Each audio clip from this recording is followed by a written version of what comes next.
Παιδιά, σε λαμβάνω πολύ καλά. Άντε, να φτιάξεις και την κεραία σου να το πάνε όλα καλά. Μια χαρά πάνε όλα.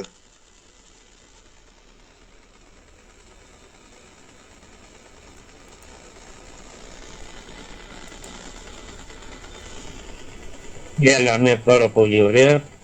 Σε κάτι αρρώστια σε έκοψε λίγο, αλλά μετά βγήκε κανονικά και τα πήρα όλα με το 100%. Τώρα, βέβαια, αλλά ναι, από αυτή τη μεριά το μικρόφωνο παίζει καλύτερα. Την άλλη ήταν η πέσα μεριά.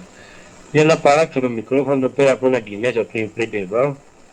Αλλά βλέπω κάνει καλή δουλειά. Λίγο βρήκα το κύμα ένα νυχτάκι, λίγο πάνω μου πατήσα λίγο και έστω σε μικρόφωνο πάνω που παίρνει και παίζει και με 48 βόλ. Είπα στην πλάτα μου, πολύ ωραία ποιότητα.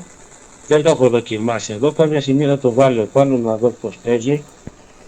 Αλλά και στιγμή που αυτό ακούγεται καλύτερα, γιατί όσο πιο πολλά βάζουν κάποια άλλα μπορεί να περάσει και να μας κάνει και χαλάστρα. Όχι, σ' ακούω πάρα πολύ καλά έτσι με το 100%. Ο άλλος πιστεύω να έφυγε με τις παρεμβολές, οπότε δεν μας ενοχλεί πλέον κανένας. Το όνομά σου θύμισέ μου μόνο.